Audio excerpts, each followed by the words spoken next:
बाप पुनः एक बार इस संतों की भूमि महाराष्ट्र में और महाराष्ट्र के एक महत्व के नगर में ये तीसरी बार राम कथा का गायन होने जा रहा है। केवल भगवत कृपा। और इस कथा के आरंभ में कथा में उपस्थित विद्वत क्षेत्र के सभी आदरणीय पूजनीय महानुभावों को तथा आप सभी मेरे श्रोता भाई बहन और विज्ञान के जरिए अपने घरों में देश विदेश में सुनने वाले सभी श्रोतागणों को और अन्य सभी को व्यासपीठ से मेरा प्रणाम। आज से 9 दिवसीय राम कथा का प्रारंभ हो रहा है। तब हरि अनंत हरि कथा अनंता। परमात्मा तो स्वयं अनंत है ही, उसी तरह उसकी कथा भी अनंत है, ऐसा गोस्वामी जी का वक्तव्य है। और इस प्रत्येक राम कथा 9 दिन के लिए अनंत की यात्रा पर निकल पड़ती है। एक यात्रा है। भौतिक रूप में हम नागपुर में हैं। नागपुर में भी ये जगह जिसका जो नाम हो वहीं है।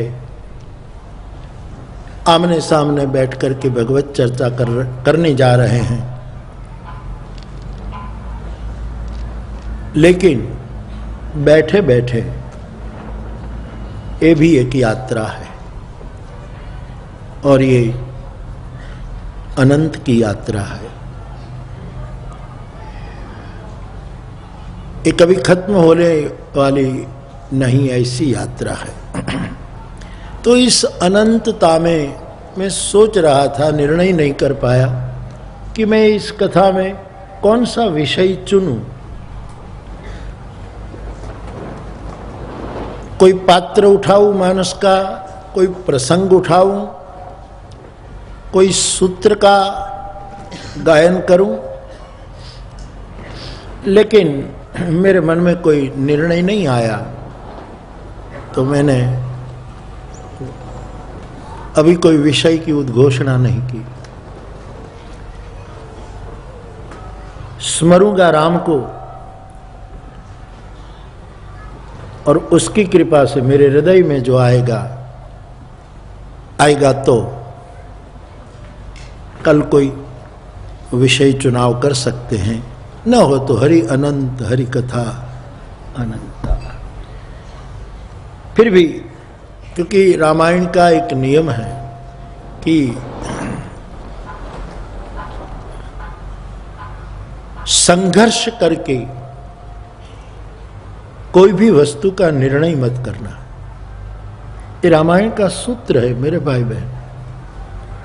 मैं युवान भाई बहनों को खास कहना चाहूंगा कि संघर्ष करके लिया गया निर्णय सफलता असफलता में परिणित तो होता है। इसमें हमारी भी सफलता हो, सामने वाले की निष्फलता हो, या तो संभव है कि उसकी सफलता और हमारी निष्फलता। मानस हमें ऐसा निर्णय करने के लिए आमंत्रित करता है कि संघर्ष से निर्णय मत करो, क्योंकि संघर्ष में व्यक्ति की चित्त वृत्ति ठीक नहीं होती। चित्त वृत्ति ठीक हो तो उस आदमी में संघर्ष उत्पन्न ही नहीं हो सकता। ये प्रमाण है, जहां जहां हम संघर्ष करते हैं, परिवार में, समाज में, अपने अपने कार्य क्षेत्र में, जहां जहां हम संघर्ष उठाते हैं, प्रत्येक व्यक्ति को मेरा अंगत मत है कि ये समझना चाहिए कि चित्तवृत्ति ठीक नहीं है।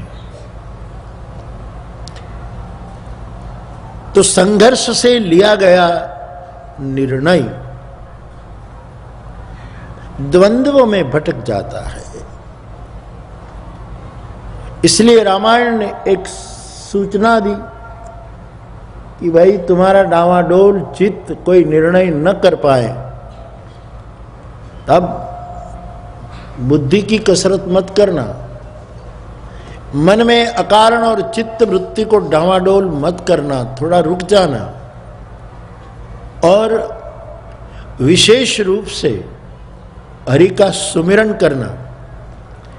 और ये सुमिरन से फिर जो तुम्हारे जीवन में निर्णय आए, वो निर्णय को स्वीकारना और उद्घोषित करना, चाहो तो उद्घोषित करना। ऐसा रामचरितमानस में लिखा है। तो ये तो मैं अपनी बात समझाने के लिए आधार ले रहा हूँ, क्योंकि मेरे मन में भी कोई निर्णय नहीं, कुछ सालों से मेरी कथा की ये पद्धति रही कि कोई एक वस्तु उठा करके उसकी परिक्रमा हम करते रहे। और कई बार ऐसा हुआ भी है कि कोई विषय न चुना गया हो तो फिर मैं प्रसंगों में संक्षेप में चला जाता हूं और बातें करने लगता हूं। तो कोई संघर्ष करके मैं कोई निर्णय नहीं, मैं विशेष स्मरण करूंगा और इस स्मरण से जो निर्णय होगा वो तो कल कहूंगा। प्लीज कल के लिए प्रतीक्षा करें, बाकी तो राम कथा अनंत है। अब आप कहें कि ऐसा रामायण के आधार पर आप बता रहे हैं, तो जरा प्रमाण भी बता दीजिए। आप तो श्रद्धा से भरे हैं, आदर से भरे हैं, इसलिए न पूछे। लेकिन मैं अपनी ओर से कहूं कि प्रमाण है। हम तो जीव है साहब, जीव का मन निर्णय न कर सके किसी वस्तु में, ये तो सीधी सी बात है, इसमें कौन आश्चर्य। लेकिन मानस में एक बार भगवान शिव का मन भी डावाडोल था, कोई निर्णय नहीं कर पाए। परम प्रेम नहीं जाय तजी, किए प्रेम बड़ पाप। जब शिव की अर्धांगिनी दक्ष कन्या सती शिव के संग कुंभज के आश्रम में कथा सुनने हेतु जाती है, लौटते समय सती ने राम की लीला का दर्शन किया और विमोहित मीन्स डावाडोल हो गई, निर्णय नहीं कर पाई कि ये क्या लीला है। और शिवजी के समझाने पर भी वो कबूल करने के लिए राजी नहीं हुई। और कृपालु शिव ने कहा कि आप अपनी बुद्धि से निर्णय करो, अभी राम तो लीला कर ही रहे, आप जाइए देखिए ये ब्रह्म है कि आपका भ्रम है, आप निर्णय करें। कथा से आप परिचित हैं। जाती है, सीता का वेश बनाती है, भगवान राम अंतर्यामी पहचान लेते हैं और ऐसी कुशल पूछी कि जिसमें सब पर्दा हट गया और सती भागी। प्रभु ने अपना ऐश्वर्य व्यक्त किया, चारों ओर राम ही राम दिखाई दिए। और इतना बड़ा राम प्रभाव देखने के बाद सती शिव से झूठ बोल लेती है कि मैंने कोई परीक्षा नहीं की, आदि आदि। अब ध्यान में शंकर भगवान ने सब देख लिया कि सती तो सीता बनकर गई थी, मेरे से झूठ बोल रही है। तब भगवान शंकर की मनस्थिति जरा डावाडोल रही कि अब क्या करो, क्योंकि शंकर के मन में जो विचार आया वो यही था,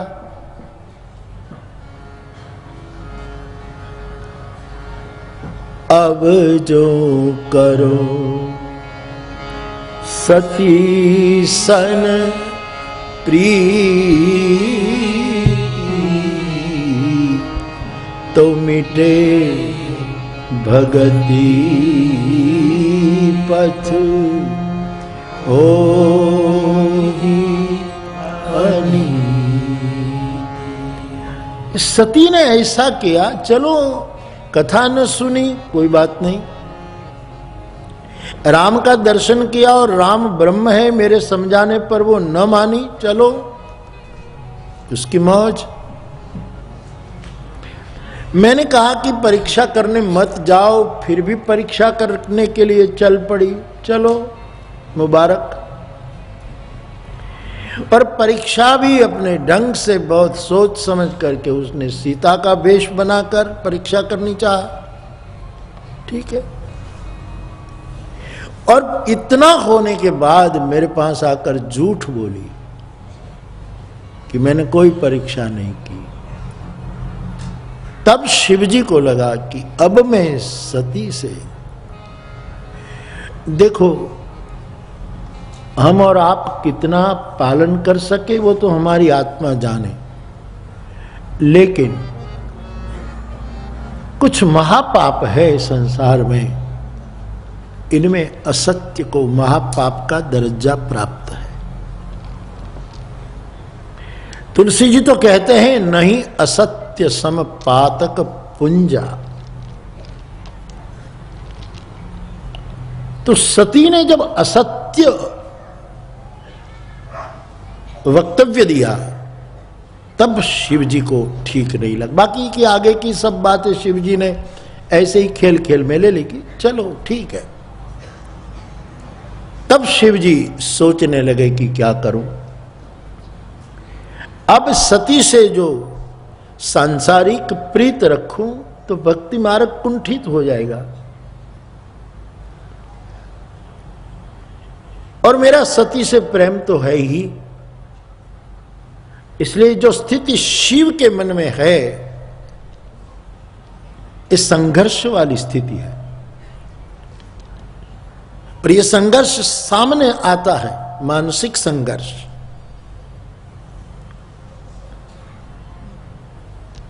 सती के प्रति प्रेम है, उसका मैं त्याग कैसे करूं, और प्रेम करूं यानी एक सांसारिक जो पति पत्नी का रिश्ता है वो रिश्ता में रखूं तो बड़ा पाप होगा, क्योंकि सती ने तो गलती की है। तो शिवजी जरा स्वस्थ नहीं रह पाए, और शिव तो सदा स्वस्थ है, लेकिन हमको बताने के लिए ये लीला है कि मेरी भी स्थिति एक बार ऐसी हुई थी, आपकी हो तो चिंता मत करना, मेरे कदमों पर चलना और इस रूप से करना तो निर्णय अपने आप आएगा, आकाशवाणी बन के निर्णय आएगा। तो इस संघर्ष वाली मानसिकता के समय भगवान शिवजी ने जो किया वही हम सबको करना। सुमिरत राम हृदय अस आवा, बहुत स्मरण किया, हरिस्मरण किया, आत्मस्मरण, जो किया होगा वो शिव जाने, बाकी उसने स्मरण। लेकिन स्पष्ट लिखा है राम का सुमिरन किया, सुमिरत राम। दिल में विश्राम पाना हो तो राम को ही पुकारना पड़ेगा। एक ही सद के विलग विलग नाम है, लेकिन राम तत्व से विश्राम प्राप्त होता है। तो राम को सुमरने के कारण हृदय में एक आवाज आई,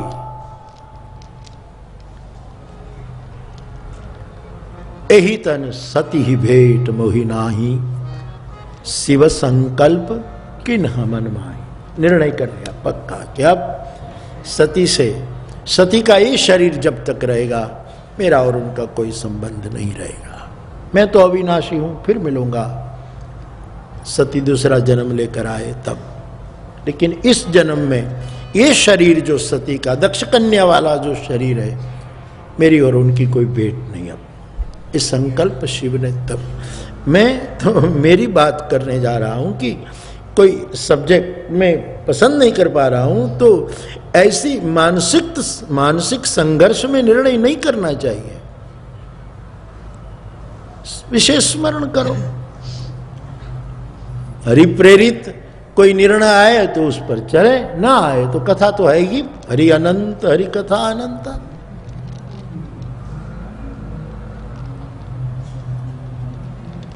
हमारे गुजरात में एक गुजराती कहेवत है कि काई समझ न पड़े ने कोई निर्णय ना आवे, तो आम ये शब्द मैंने बहुत गमे नहीं, पण ये शब्द वपराय छे, गोला शब्द वपराय, गोला गोला गोला એટલે આમ તુચ્છ, આમ સામાન્ય માણસ, નોકર ચાકર। એ અમારે કહેવત જેવું કહેવાય કે ગોલાને ઘરે ક્યાં ગાય હતી કે દૂધે વાળું કરતા। हमारे क्या गाय હતી कि रोज दूध पी करके ही रात को हम भोजन करते, जो मिला सो मिला। आपने तो, हम सब तो किंकर है मानस के। अवश्य ये तो काम दुर्गा गाय है, ये तो अद्भुत गाय है, इसका तो प्रश्न नहीं। फिर भी गुजराती में कहो तो हड़ न हुजे त्यारे स्मरण करो, क्योंकि सुमिरन की सुधि लेत है।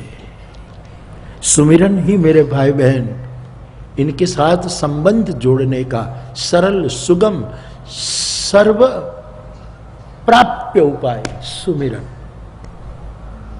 आप जप करो न करो तो चिंता नहीं, आप मंत्र का अनुष्ठान न करे तो चिंता नहीं, करे तो बहुत अच्छी बात है, लेकिन स्मरण करो। स्मरण में कोई जरूरत नहीं रहती। स्मृति, कुछ पर्दे हटते हैं और उठती है। स्मृतिर्लब्धा, ऐसा गीता का वाक्य है। सुमिरन करने से निर्णय। इसलिए युवान भाई बहनों को कहूं कि संघर्षमयी चित्तवृत्ति में परिवार का, व्यक्तिगत, समाज का, इवन राष्ट्र का भी निर्णय नहीं करना चाहिए। संघर्ष मानसिकता, सुमिरन वाली मानसिकता में कोई निर्णय देगा। कल एक हमारे सुगम संगीत के अवार्ड प्रदान समारोह में मैं कह रहा था, वहां तो गुजराती कार्यक्रम था, तो मैंने कहा कि शब्दनु सत्य तो त्यारे सफल थाय कि शब्द गोठवेला न होय, कोकना मोकलेला होय त्यारे शब्द सत्य उजागर थतो होय। गोठवेला न होय, आपने खबर पड़े कि कोकना मोकलेला है, कोईनु कुरियर आव्युं छे, अनाम कोई, अने पछी कभी कभी ये भेजने वाला भी गोठवणी भी सूचना कर देते कि ऐसे ऐसे इस शब्द को यहाँ रख, ये पंक्ति को यहाँ रख, ये मतला है, ये मत्ता है, ये उत्तर पंक्ति, ये पूर्व पंक्ति, ये वो ही कर। लेकिन कोई भेजे, उसी शब्द को मैं सत्य कहता हूं। संघर्ष बिना चित्तवृत्ति में भावांकुर फूटे, उसी को मेरी व्यासपीठ प्रेम कहती है। और संघर्ष चित्त से मुक्त पाकर सुमिरन करते हुए आंख के कोने डबडबा जाए, उसको मेरी व्यासपीठ करुणा कहती है। तो मेरे भाई बहन, सुमिरन से संबंध जुड़ जाता है। इसलिए पूरा रामचरितमानस आप जानते हैं, कथा सुनते हैं, गाते, आपको पता है तुलसीदास जी रामचरितमानस का आखिरी निचोड़ जब दे दिया तब 3 ही बात कही, और 3 में भी प्रधान सुमिरन शब्द रखा। तुलसी ने कहा कि भाई मैं तो रामचरितमानस में खबर नहीं क्या क्या नहीं मैंने कहा, पूरी दुनिया के लिए मैंने बातें रखी, लेकिन आप ये न पकड़ सके या तो न समझ सके, आपकी रुचि न हो, तो कम से कम आखिर में इतना तो करिएगा, 3 काम करिएगा। राम को सुनो, यानी राम की कथा सुनो, राम का चरित्र सुनो, राम तत्व के विषय में सुनो, और सुनने के बाद आपको गाना अच्छा लगे तो आप भी गुनगुनाओ।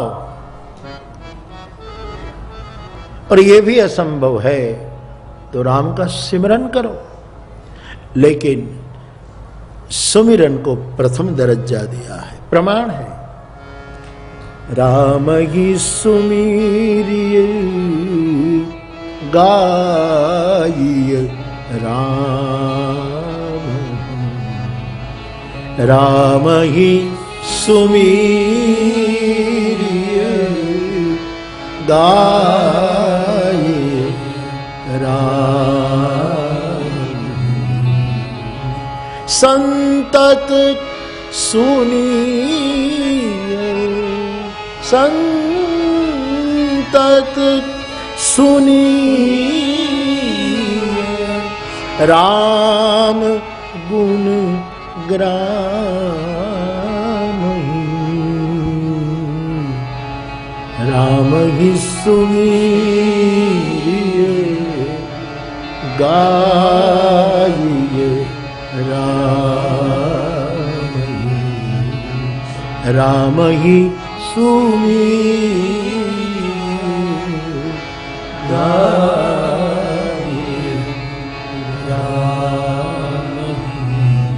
सुमिरन से संबंध जुड़ता है।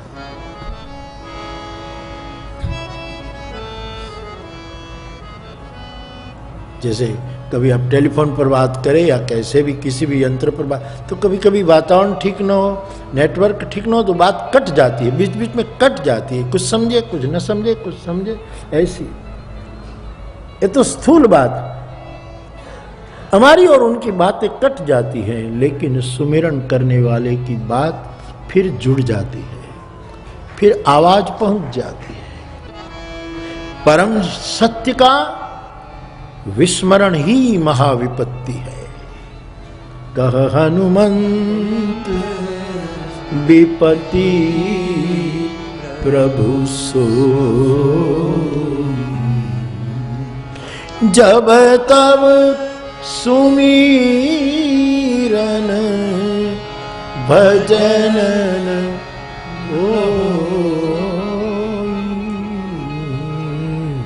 राम ही सुमीरिय गाइए राम। तो सुमिरन, शिव ने राम का सुमिरन किया और तुरंत लाइन जुड़ गई मानो आज की भाषा में, और अंदर से एक चिदाकाश से एक वाणी प्रगटी। एहि तन सती ही भेट मोहिना, शिव संकल्प किन्ह मन हरि अनंत हरि कथा अनंत। तो स्मरण करेंगे प्रभु का और विशेष करेंगे, और फिर वो कोई निर्णय दे तो सब्जेक्ट चुन लेंगे, ना आए तो गोला ने क्या गाई थी कि दूधे वाड़ू करता। इसी तरह हम तो उनके सेवक हैं, इनकी शरण में मैं बिल्कुल हृदय से कह रहा हूं कि इनकी कृपा न हो तो क्या बोल पाए हम साहब। राम सूत्रधर अंतर्जामी, ये व्यक्ति की जबान के मंच पर वाणी देवी को राम ही नर्तन कराता। मुकम करोति वाचालम का दोनों अर्थ संतों ने किया है। ये गूंगे को वाचाल भी बना सकता है और वाचाल को गूंगा भी बना सकता है, क्योंकि राम सूत्रधर अंतर्जामी ये नचाता है। तो इसी आध्यात्मिक बात को लेकर मैं सामाजिक स्तर पर भी कहना चाहता हूं कि संघर्ष ग्रस्त चित्त से निर्णय मत लेना। आज राष्ट्र में भी कई निर्णय ऐसे पड़े हैं, उसका निर्णय नहीं लिया जा रहा है क्योंकि संघर्ष में चित्त है सबका, डावाडोल चित्त। इसीलिए कल फैसला होगा, जो होगा सो, कि कौन सा विषय ले, कौन सी पंक्तियां ले, बाकी तो कथा तो है ही। तो राम कथा का आरंभ जब हो रहा है साहब, तो ये राम कथा क्यों? ठीक है, राम कथा का आप आयोजन करें, उसके पीछे कोई शुभ हेतु हो आपका परमार्थ का, और कथा के माध्यम से कुछ सेवा हो जाए, ठीक है। लेकिन सभी समुदाय को तो इससे कोई लेना देना नहीं होता। लोग तो आते हैं केवल सत्संग के लिए, और राम कथा के सत्संग में ऐसा क्या है कि बार बार किया जा रहा है, बार बार गाया जा रहा है।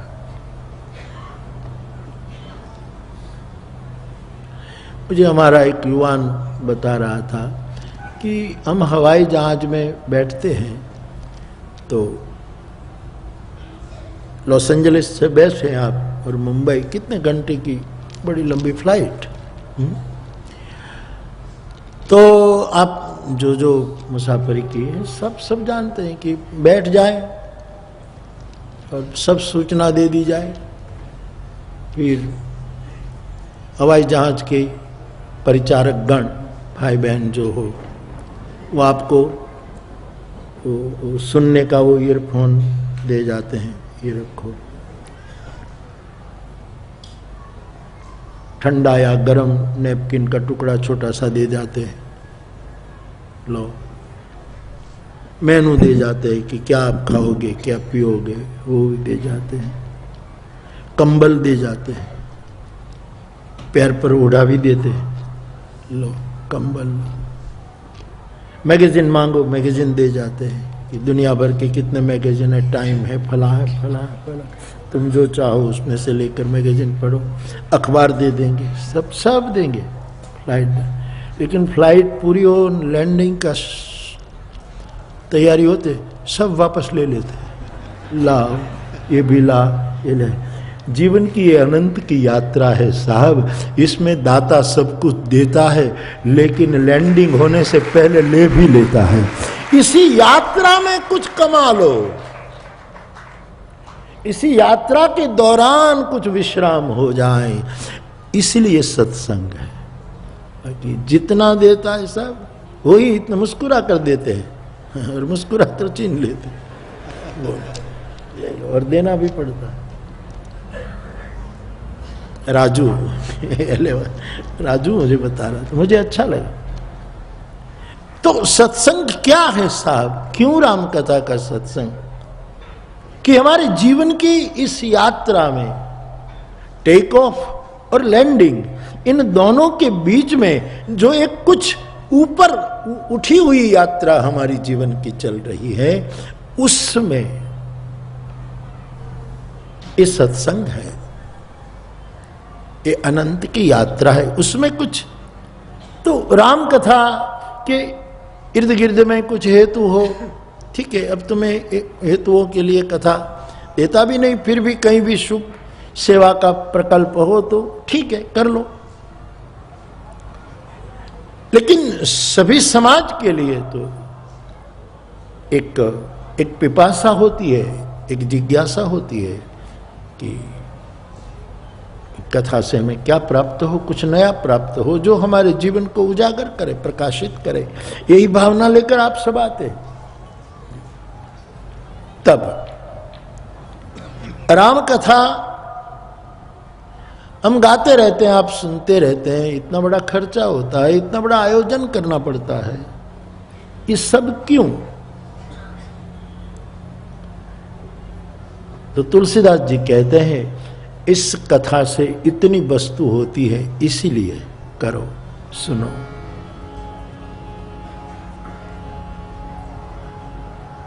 पुण्यम पापहरम सदा शिवकरं विज्ञान भक्ति प्रदं माया मोहमलापहं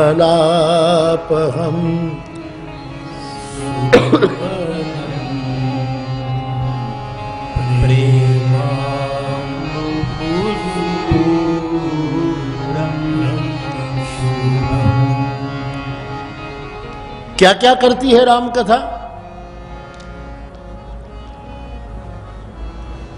बहुत सी, आखिरी मानस का आखिरी मंत्र है ये सब, उत्तरकांड के मंत्र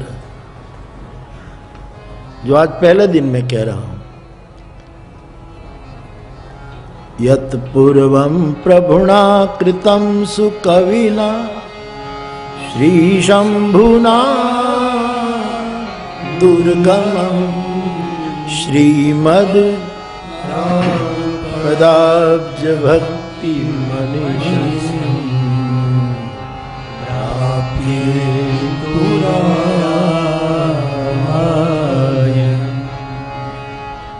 मत्वा तद् रघुनाथ नाम निरतं स्वान्तः शान्तये भाषाबद्धमिदं चकार तुलसी दासस्तथा मानसम्। ये जो अंतिम मंत्र है मानस के, उसमें कुछ तो तुलसीदास जी ने शुरू में तो अपनी बात पेश की है।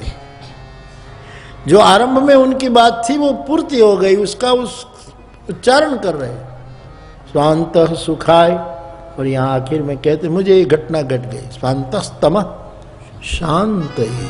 मैंने ये सब मेरे लिए किया। लेकिन किसी ने पूछा होगा कि भाई आपने अपने लिए किया, लेकिन समाज को राम कथा से क्या मिलेगा? तो पुण्यम पापहरं सदा शिवकरं विज्ञान भक्ति प्रदं माया मोहमलापहं सुविमलं प्रेमाम्बुपूरं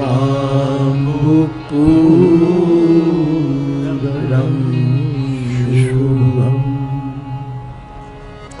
दो बात है, भगवान की कथा गाने से सुनने से पुण्य वृद्धि होगी और पाप का क्षय होगा। पाप पुण्य की भाषा में बात करें तो ये है। लेकिन मेरी व्यक्तिगत मान्यता थोड़ी बिलग रही कि भाई पाप का नाश हो जाए भगवान की कथा से, ये तो बहुत अच्छी बात है, कचरा निकल गया, चलो।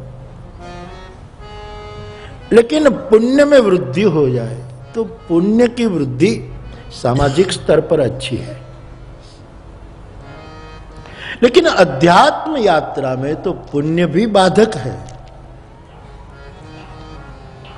पाप लोहे की जंजीर है तो पुण्य सोने की जंजीर है।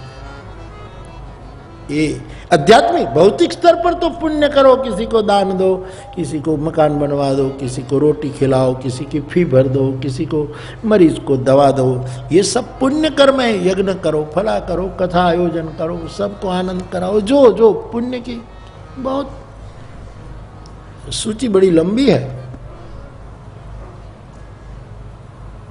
लेकिन आखिर में है तो ये भी जंजीरें। इसलिए जगतगुरु शंकराचार्य ने तो साफ कह दिया, न पुण्यम न पापम न सौख्यम न दुखम न मंत्र। बहुत, इससे ज्यादा क्रांतिकारी कोई स्तोत्र नहीं हो सकता जो शंकर का है।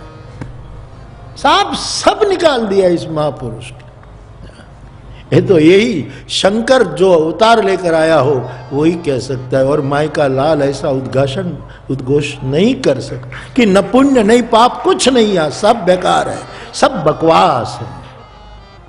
ये भी बड़ा बड़ा,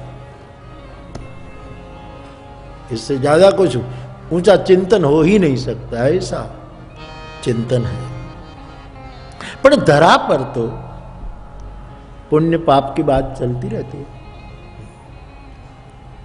तो राम कथा से पुण्य में वृद्धि होगी, शुभ कार्य की प्रेरणा मिलेगी, हम शुभ कार्य करेंगे, शुभ सोचेंगे, आदि आदि अच्छी बात। लेकिन बंधन तो वो भी है ही। सोने की जंजीरें हैं, फर्क क्या पड़े।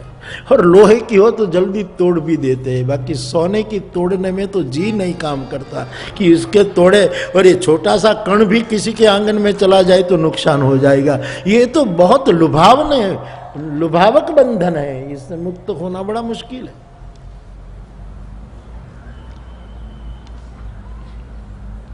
तो भगवान की कथा से मेरे भाई बहन पुण्य वृद्धि, पाप क्षय अच्छी बात है। लेकिन मेरी व्यक्तिगत निष्ठा में तो मैं कभी कभी कहता रहता हूं कि राम कथा से पाप का भी क्षय हो जाता है और पुण्य का भी क्षय हो जाता है, क्योंकि पुण्य का भी कभी न कभी तो क्षय होगा। पुण्य का क्षय न होता तो गीता में भगवान कृष्ण क्यों पुण्य क्षय की चर्चा उठाते कि भाई पुण्य क्षीण हो जाएगा तो फिर मर्त्यलोक में तुझे आना पड़ेगा, तेरा अकाउंट बंद हो जाएगा, तूने सब पुण्य खर्च डाले और तुम्हें फिर धरती पर भेजा जाएगा। ये वक्तव्य गीता का है।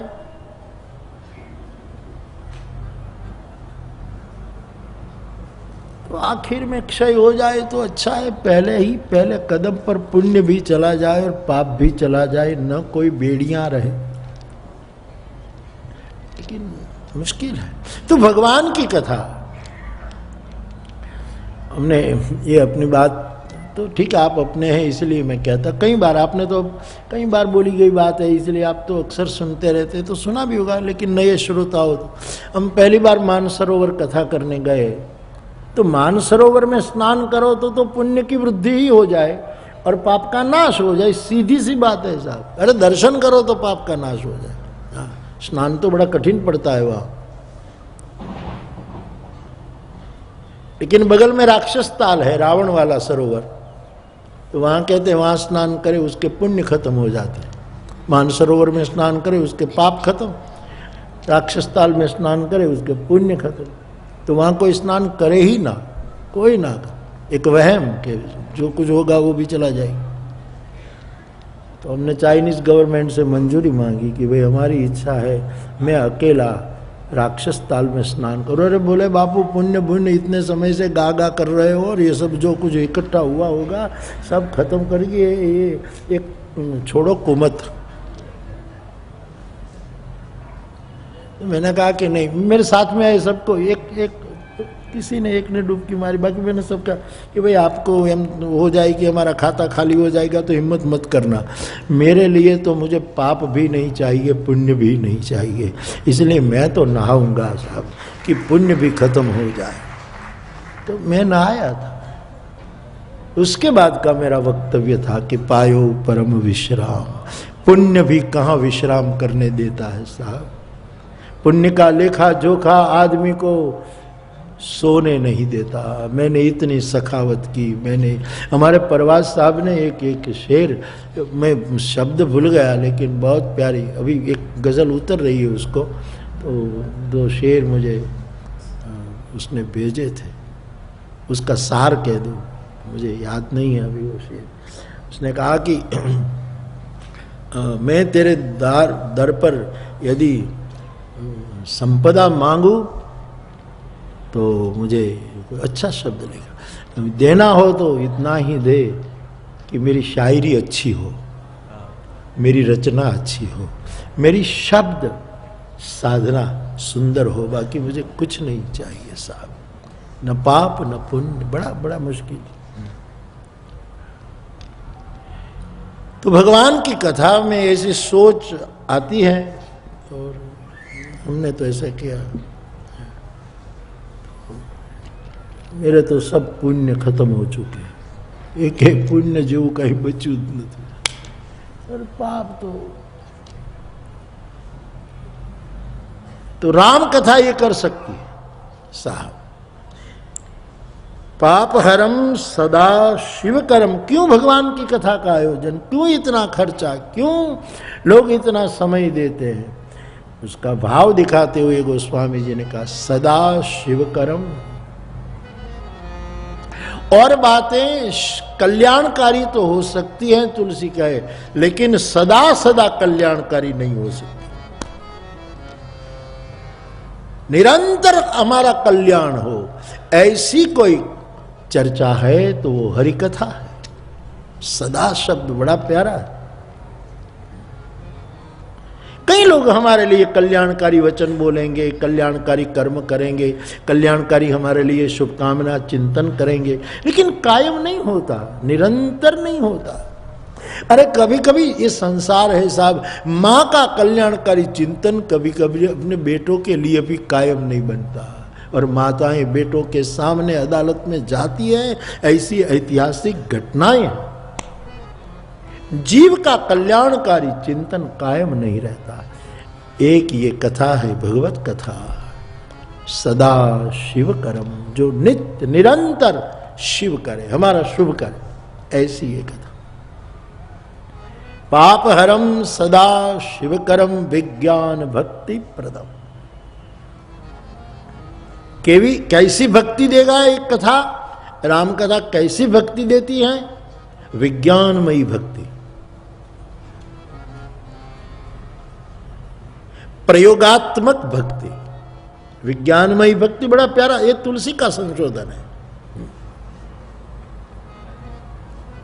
भक्ति में गैलछा न हो, भक्ति में होश का विसर्जन न हो,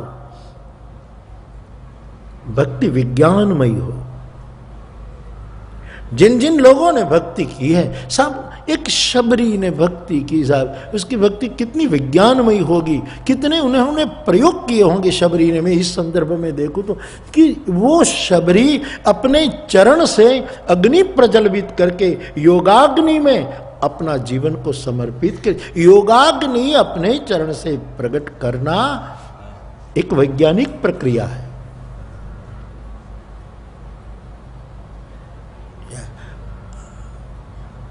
हम कर सकते हैं साहब कि अंगूठे से अग्नि प्रज्वलित हो सकती है। डायबिटीज बढ़ जाए और अंगूठा बहुत वो हो, फिर कपाना पड़े, काटना पड़े, ये बात हो रही, लेकिन अग्नि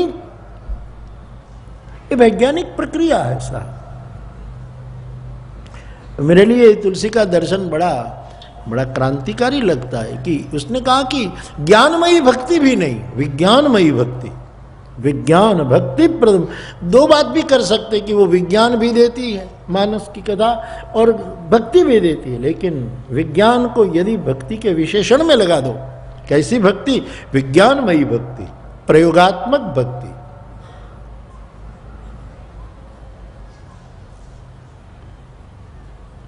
अभी अभी एक यात्रा में एक बहुत बड़े डॉक्टर साहब ने मुझे प्रश्न पूछा कि बापू आपकी कथा डेली, मेरा इतना बड़ा डॉक्टरी प्रैक्टिस है बापू, लेकिन अखंड रूप से मैं पौन घंटे आपको सुने बिना सोता नहीं। और उसने मेरे शरीर पर बहुत बड़ा काम किया, मेरे जीवन पर कथा ने बहुत काम किया, लेकिन फिर भी सूक्ष्म अहंकार जाता नहीं है। क्या करूं? मैंने कहा साहब मैं डॉक्टर तो नहीं कि ऑपरेशन करूं, सूक्ष्म अहंकार का ऑपरेशन है। सूक्ष्म अहंकार। मैंने उस यात्रा में थे गाड़ी में, तो मैंने कहा कि साहब सूक्ष्म अहंकार थोड़ा रह जाए जीव में तो मैं उसको दोष कहूं और ये पाप है, ये ऐसा मैं नहीं कहूंगा। हम जीव है आखिर। तुलसीदास जी ने तो कहा कि सात्विक अहंकार रहता हो तो रखो, तुम रजोगुणी और तमोगुणी अहंकार से बचो। और सात्विक अहंकार से भी सूक्ष्म अहंकार तो और गहरी बात हो गई।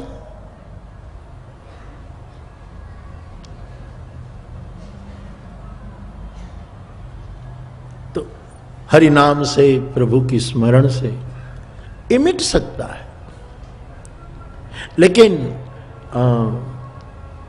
ठाकुर रामकृष्ण देव भी जब कभी कभी बात करते तो कहते ना कि मुझे मेरी काया को जब किसी भोज्य पदार्थ में उसकी ज्यादा रुचि दिखती तो साधक लोग कहते हैं कि ठाकुर आपको अभी भोजन की इतनी रुचि गई नहीं कि खास भोजन की एक वानगी के प्रति आपका आग्रह रहता कि वो बनाओ, वो प्यारा, और आप बहुत टेस्ट से खाते थे, तो आप तो परमहंस है। तब वो कहा करते थे कि इस शरीर को टिकाने के लिए, कपड़े को लटकाने के लिए कोई खींटी चाहिए। मैंने समझ करके कुछ आसक्ति रखी है ताकि मैं इस बॉडी में रह सकूं, वरना मेरी आत्मा इस बॉडी को त्याग देगी और मुझे कुछ काम करना है, विवेक को उठाना है और विवेक से कई प्रकार के विवेकों को जन्म देना है राष्ट्र में और विश्व में। तो ये करना पड़ता है।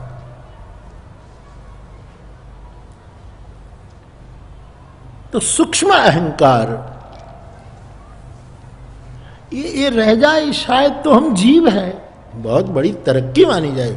इतना स्थूल अहंकार निकल चुका हो साहब, और थोड़ा सा तो कोई इसमें कोई चिंता की बात नहीं, आखिर जीव है।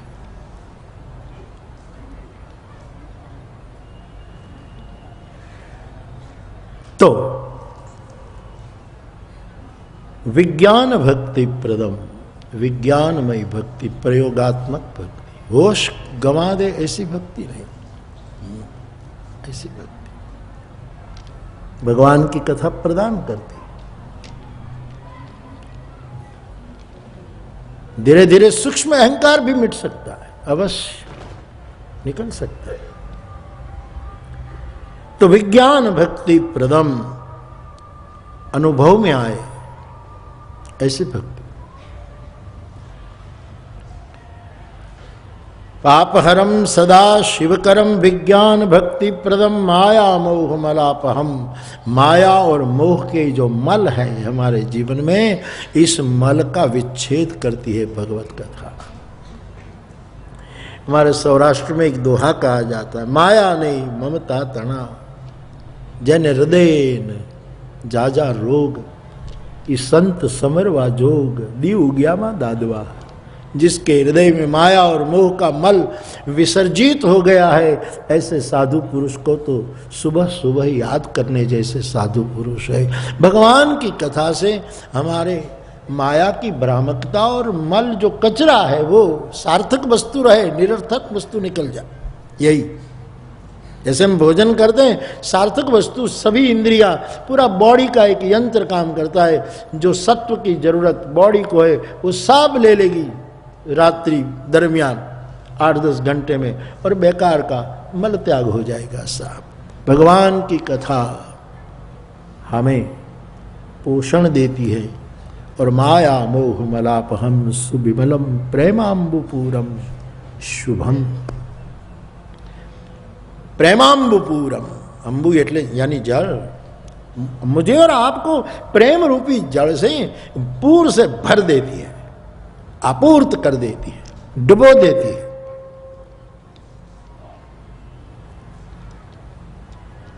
श्रीमद राम चरित्र मानस मिदम भक्त्यावगाहन्ति, ते संसार पतंग घोर किरणैर्दहयन्ति नो। मां इस कथा का आश्रय करेंगे, उसको संसार रूपी अग्नि में, संसार की रात्रि में, संसार के पतंगों की तरह वो भस्म नहीं होंगे, वो पार हो जाएंगे। दहयन्ति नो, मानो संताप ताप मिट जाए। तो क्यों ये कथा है? ऐसा कुछ होता है अवश्य। विज्ञानमयी भक्ति से उसको समझने की कोशिश करे तो तुलसी का एक क्रांतिकारी उद्घोष है ये। तो इसलिए कथा का आयोजन है। उसके स्थूल हेतु तो हम सब चाहें कि सिद्ध हो, लेकिन राम कथा ये व्यक्ति को ऊपर से भव्य बना देती है और भीतर से दिव्य बना देती है। ये राम कथा का जादू है साहब। आप राम कथा का सेवन करेंगे तो ऊपर से आप भव्य, आप न चाहो इतना भव्याति भव्य आपको सम्मान मिलने के लिए यश और कीर्ति की नदियां आपकी तरफ दौड़ेगी। ऊपर से भव्य बना दें और भीतर से दिव्य बना दे, उसी का नाम है तुलसी का रामचरितमानस। और फायदा दोनों है, लेकिन हम उससे भी आगे बढ़े। हम क्यों भगवान को भी कह दे कि हमें भव्य नहीं होना है, दिव्य बनाए रख, ऐसी भी हिम्मत करना। ज्यादा की नहीं लालच हमको, बस इतना दे तो काफी है। हमारे में गाम पन्नालाल पटेल ना गाम में હતો तो मैं गामड़ा ऊपर बात करता था कि गामड़ा में गाँव में, छोटे छोटे कस्बे में, गाँवों में ग से शुरू होने वाले बहुत सी घटनाएं गांव में होती है, ग से। मेरा तो चलता नहीं, वरना ऐसा मैं कहता गामडानो ग, गधेड़ानो नहीं અને गणेशनो पण नहीं, गणेश का भी नहीं और गधे का भी नहीं। ग हो तो गांव का हो। भारत का गांव अपने आप में एक अस्मिता लिए हुई होते, तो गामडानो ग। कलमनो क होय, कमळनो नहीं, कलमनो क। અને પછી ખડિયામાં બોલાવવી જોઈએ એટલે ખડિયાનો ખ। અને પછી કવિ પાછો ગામડામાંથી આવતો હોય તો એ ગામડાનો ગ। પછી પન્નાલાલ પટેલ જન્મે સાહેબ, उमाशंकर जोशी जन्मे, बाट बे दोनों तीर्थ यात्रा मैंने कल की, यात्रा की भी। गामड़ा में, गाँव में ग शब्द बहुत होता है, ग से शुरू होने वाले शब्द बहुत। गो होती है, गोदरू होतु है, गेड़ी दड़ा होता है, गड़पण, गामड़ा में गड़पण जो है, गळ्यूं ज खाए लोग, मोड़ू खाए ज नहीं, गड़पण बहुत होते हैं। गोरस होता है गांव में, बहुत होता है। गाड़ा होता है, लेकिन मुझे, मैंने कहा कि भाई गामड़ा में, गांव में गांडा बहुत होते, पागल। और गांव का गांडा अद्भुत है। शहर ना गांडा में खाक से, शहर के गांडे में कुछ नहीं हो तो पागल। कोई रुपयों के कारण पागल हो गया है, कोई डिग्री नहीं मिली इसलिए पागल हो गया है, किसी का इंक्रीमेंट रुक गया इसलिए पागल हो गया, किसी को किसी की स्पर्धा में दुगुनी तरक्की मिल गई इसलिए कोई सह नहीं सका। शहर को पागल देखना हो तो भी गाँव में आओ, गांडा जोवा है तो गामड़ा ना जाओ। અને ગામમાં કોઈ ऐसी बीमारियां ही नहीं थी। गामड़ू અને गुमड़ू, वधी वधीने गुमड़ू थतुं, उसके सिवा कोई बीमारी नहीं थी गाँव में। गामड़ू ने गुमड़ू दोनों चलता था। अब धोरी ऊपर गांव खेती करते थे, उस पर चलता था उसका जीवन। गाँव तो मैं कभी कभी, अब 2-4-5 दिन पहले मुझे मिला वो एक पागल, हमारे महुआ और तलगाजड़ा के बीच में घूमता रहता, इस मुस्लिम है, मुस्लिम है। तो मैं जब महुआ जाऊं या तलगाजड़ा जाऊं तो रास्ते में वो मिल जाए आदमी, तो मैं उसको सलाम करूं, सलाम, तो उसको कहना चाहिए ना मालेकुम सलाम, ऐसा बोलना चाहिए। वो इस्लाम धर्म का है, पागल है, लेकिन वो मुझे कहता है बापू जय सिया राम। अब साहब इतनी बड़ी धर्म कट्टरता को छोड़कर जो जय सिया राम बोलता हो उसको मैं गांडा कैसे कहूं? गांडा तो वो है, पागल तो वो है जो राम तत्व को भूल गया। इसलिए तो मैं कह रहा हूं राम ही सुमिरिय, राम को स्मरो। मैं गाड़ी रोकूं ही, मैं सलाम बोले, अरे बापू जय सिया राम। और साहब मेरे अनुभव, 3 अनुभव मैं कहता हूं, फिर मैं कहूं कि भाई 100 रुपया ला, मैं 100 रुपया उसको दूं। बापू पहले तो देखे, हाथ में न ले, देखे कितने हैं बापू? 100। नहीं 100 की जरूरत नहीं है बापू, 50 दीजिए। थोड़े में जो गुजारा करे न गांडो कहवाय। गांडू तो आखू दिल्ली है साहेब, जेने क्या इसको रुपया रुपया रुपया रुपया रुपया रुपया, उसको मैं गांडा कैसे कहूँ जो आदमी कहे कि 50 बस है बापू और 100 नहीं ले। 15-20 दिन के बाद मैं निकला, फिर मिल गया, फिर जय सिया राम सलाम। फिर मैंने कहा कि बोलो भैया आज तो 50 ही दूं ना, बोले नहीं बाबू 50 नहीं 20। आज 50। ये घट तो क्यों आदमी साहब, उसको मैं कैसे पागल कहूं। धन मद मत्त परम वाचाला, मेरा तुलसी जी एक पागल की चर्चा करता है। किसके कारण आदमी पागल हो? धन के कारण। धन का मद आदमी को पागल बना देता है, सत्ता का मद पागल बना देता है। अपनी अपनी दूसरों को गिरा करके प्राप्त की हुई तरक्की आदमी को पागल नहीं बनाता तो क्या बनाता है? उसने कहा आज तो बापू 20 दे दो बस। फिर तीसरा मेरा अनुभव, 1-2 महीने में कभी न कभी मिल जाता है। और वो देखे ना गाड़ी को, मुझे भी, वो तो अपनी मस्ती में ही जा, मुझे गाड़ी रोकनी पड़ती है। हाँ रस वही तो आपने रोका हुआ पड़े, सीधी सी बात। उसको तो कोई रस नहीं, कोई आए जाए हमें क्या लेना देना। तो फिर मैंने गाड़ी रोकी और कहा कि लो भैया 20। बोले आज 20 भी नहीं 10। आप बोल साहब उसको तो गावड़ा ना गांडा पर प्रेरणा देने वाले होते हैं। तो कहने का मेरा मतलब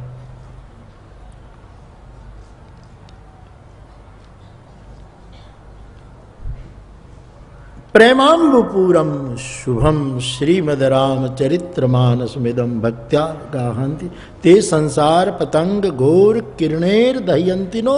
संसार का घोर ताप में पतंगे की तरह वो जलेंगे नहीं, वो इससे शांति प्राप्त करेंगे। भगवान की कथा से शांति मिलती है, कुछ आराम मिलता है। वरना तो मैं अक्सर देखता हूं कि लोग सुनते क्यों, सीधी सी बात है। शाता मिलती है, अच्छा लगता है। तो परमात्मा की कथा तो अनंत है, कौन उसका बयां कर सकता? अनंत जन्म में भी उसका बयां नहीं हो सकता, क्योंकि हरि अनंत, हरि कथा अनंता। इसलिए 9-9 दिन की अनंत की यात्रा होती है साहब। भगवान स्वयं अनंत, उनकी कथा भी अनंत। तो इनमें से उनकी प्रेरणा होगी तो कुछ न कुछ लेकर के कल से आगे बढ़ेंगे। तो रामचरितमानस ये जो सदग्रंथ है, पहले दिन उसकी कुछ महिमा कहनी होती है वक्ता को, तो यही तो हो गया। आप सब जानते हैं। फिर भी वाणी पवित्र करने के लिए रामचरितमानस के 7 सोपान हैं। निसैनी है। हमारे वसंत बापू तो कही निवड़ेली निसरणी, निवड़े नरवी है ना, निवड़ेली निसरणी, ये वसंत बापू की। तो बाप इस 7 सोपान का सदग्रंथ ईश्वर के साथ ब्याह करने की सप्तपदी है। जिस जीव को हरि से ब्याह ना हो, आत्म साक्षात्कार प्राप्त करना हो, तो उसकी आध्यात्मिक सप्तपदी का नाम है 7 सोपान की राम कथा की मंगलमयी यात्रा। अब ये सब्जेक्ट बदल जाएगा इसलिए, वरना 7 कांड में आप राम के बिलक बिलक भिन्न भिन्न रूप का दर्शन कर पाओगे। 7 सोपान में भिन्न भिन्न दर्शन राम का है। तुलसी ने अपने राम को कई ओर से, कई एंगलों से देखा। एकम सद विप्रा बहुधा वदंती न्याय से। तो 7 सोपान की ये निशानी है। आदमी नीचे से ऊपर भी जा सकता है और अटारी से नीचे भी आ सकता है। यानी लोक और परलोक दोनों का बहुत विवेक से निर्वहन कर सकता है।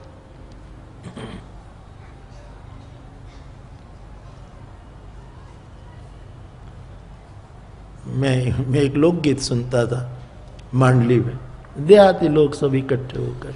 मैंने रघुवीर भाई को कहा, मैंने कहा कि ये शब्दावली तो गाते गाते भी कुछ जोड़ रहे हैं, खुद का भी ऐसा लगता है। लेकिन ये उसकी एक पंक्ति मुझे बहुत, मैं सुन रहा हूँ तो ये बता भाई बहन गाता था, देश परदेश थी संत पधार्या, દર્શન કરવા આવો વિવેકવાળા, ખેલછાવાળા नहीं, वेवला नहीं, विवेकवाला आओ। तो मैंने रघुवीर भाई को कहा, मैंने कहा ये बात बड़ी पते की, और बिल्कुल निपट देहाती लोग, देश परदेश थी संत पधार्या, दर्शन करवा आवो पण विवेकवाला, चरणे पड़वा आवो पण विवेकवाला।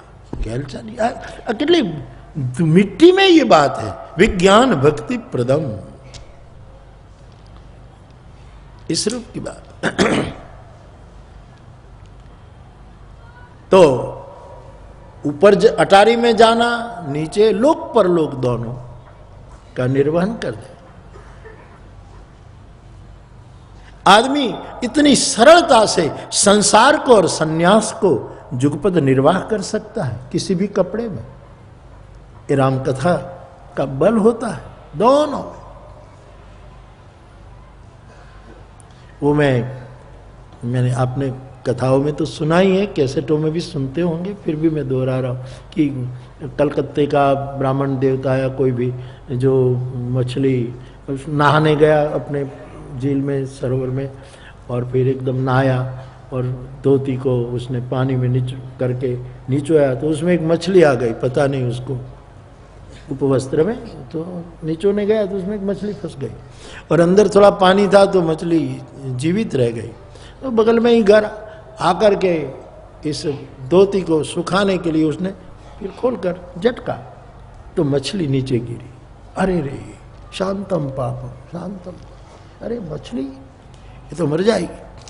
तो एकदम ब्राह्मण देवता ने मछली लेकर एक मिट्टी के घड़े में डाल दी, तो जीवन मिल गया मछली को। और वो घड़ा, अब तो मछली वाला घड़ा, तो फिर उसका उपयोग नहीं करना ऐसा सोचा होगा, तो वो घड़ा लेकर तालाब के तट पर गया और घड़ा वहाँ ऐसे रख दिया कि तालाब का पानी घड़े में आए बाहर जाए, घड़े में आए बाहर जाए, और मछली भी कभी तालाब के पानी में, कभी घड़े के पानी में, कभी तालाब के पानी में। इसी तरह संसार, कभी सन्यास, कभी संसार, कभी सन्यास, कभी संसार, ऐसी ये निशानी है। नीचे उतरो तो तुम संसार को ठीक से, संसार के तुम्हारा दायित्व निभा सकोगे, और ऊपर उठोगे तो किसी को पता न लगे, ऐसा दिव्य सन्यास भी अर्जित कर पाओगे। ऐसी इस 7 सोपान की सीढ़ी है। 7 सोपान का नाम सुंदरकांड ही है, लेकिन विशेष नाम दिया है।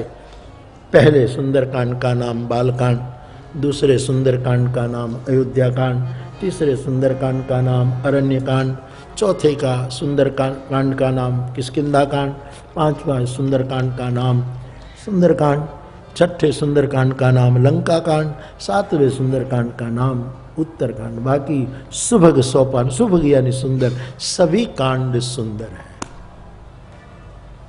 तो ऐसी ये राम कथा का जो सदग्रंथ का एक रूप है।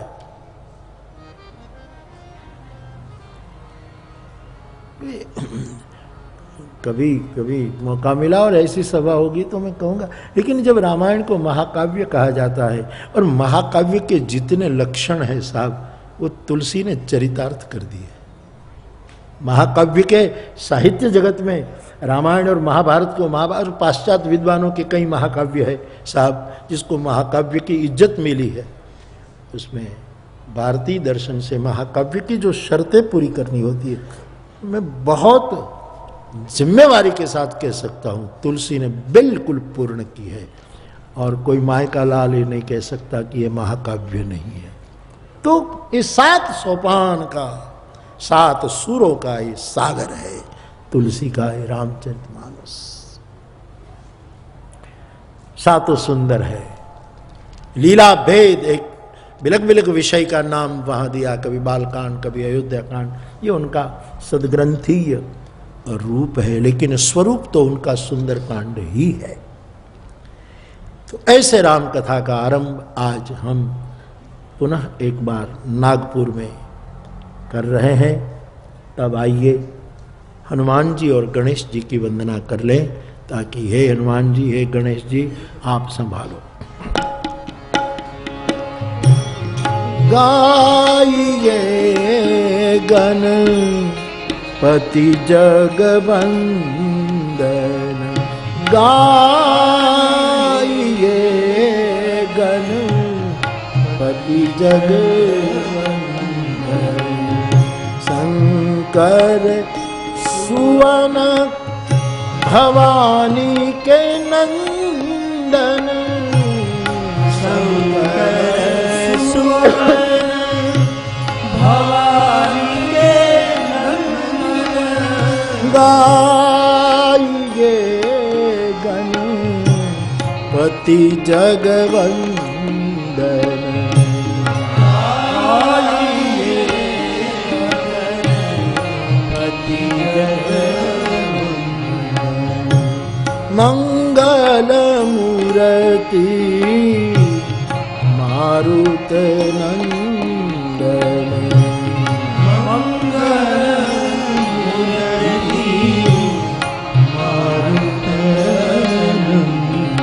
सकल अमंगल मूल निकंदन सकल अमंगल मूल निकंदन मंगल मूर्ति मारुत नंदन मंगल मूर्ति मारुत नंदन। तो गणेश जी और हनुमान जी की वंदना गोस्वामी जी ने विवेक विनय पत्रिका में तुलसी जी ने की। हम सब मिलकर के गणेश और हनुमान जी को प्रार्थना करें। बड़े दोनों बड़े दयालु देव हैं, प्रार्थना बहुत सुनते गणेश और हनुमान जी। एक लड़का शिव मंदिर में गया, पुजारी इधर उधर कहीं गया था, कोई नहीं था, तो लड़का गया, छोटा छोटा लड़का है, 4-5 श्रेणी में पढ़ता होगा, गया बिल्कुल भोला भाला शंकर भगवान के मंदिर में। इनका बाप परिवार बहुत गरीब था और स्कूल जाना पड़ता था 5 किलोमीटर दूर। तो सब संपन्न के बेटे बच्चे थे, वो सबके पास साइकिल, इसके पास नहीं, गरीब का बेटा। तो शंकर के मंदिर में जाकर शंकर भगवान से पहले दिन मांगा, हे भोले बाबा एक साइकिल का मेरे नाप की एक साइकिल, ज़्यादा की लालच नहीं है, एक साइकिल। अब भगवान शंकर थोड़ा बोलेगा, लेकिन श्रद्धा बालक के दूसरे दिन गया, एक साइकिल बाबा एटलास की, एक पुणे में जो बहुत चलती है, वो पुणे में साइकिल बहुत, महाराष्ट्र की पुणे, अब खबर नहीं, बाकी साइकिल इतनी, टोपी और साइकिल पुणे की बहुत अच्छी होगी। 3 बार गया साहब, त्रिसत्य हो गया और शंकर भगवान ने कोई जवाब नहीं दिया। तो लड़के ने देखा कि मंदिर में है क्या क्या, तो देखा छोटे से गणेश की मूर्ति थी, गणेश को ले गया और कहता गया साइकिल लेकर आना और गणेश को ले जाना। कल ही मुझे राकेश बता रहा था कि ऐसा ही, हाँ, साइकिल लेकर आना, गणेश लेकर लौट जाना। गणेश को देखो, गणेश को किसी भी तरह से छुओ तो फायदा हो जाता है। हाँ, फिर आगे घटना घटी कि नहीं, बाकी शंकर भगवान साइकिल लेने गया हશે, ऐसा मुझे लगता है। कोई छोकरू उपाड़ी जाए तो गમે તે કિડનેપ કરે તો કેટલું આપવા તૈયાર થાય લોકો। किसी के बच्चे को कोई किडनैप कर दे तो करोड़ों रुपया लोग वो करते। तो शंकर भगवान ने साइकिल दे दी होगी और उसने गणेश तो मंगल मूर्ति है।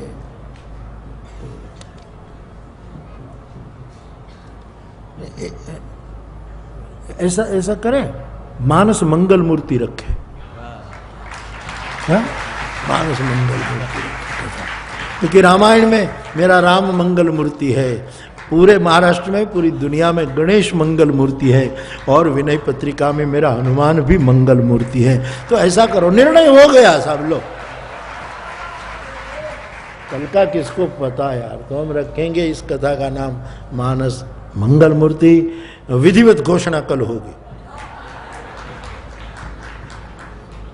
तो मानस मंगल मूर्ति की कथा करेंगे। तो ऐसा ही रामचरितमानस है, जिसके प्रारंभ में पहला सुंदरकांड जो है, जिसका उपनाम है बालकांड, उसमें 7 मंत्रों में मंगलाचरण किया गया है। वर्णानाम अर्थ संगानाम रसानां छंदसामपि मंगलानांच कर्तारौ वंदे वाणी विनायक शांत सुखाय आदि आदि कहकर फिर 5 सोरठे में जो सुमिरत सिद्धि हो गणनायक करि बरबदन कहकर के गणेश की वंदना की और बंदौ गुरुपद कंज कृपा सिंधु नर रूप हरि गुरु की वंदना की। और फिर गुरु की वंदना मानस की चौपाइयों में मानस गुरु गीता का आरंभ हुआ।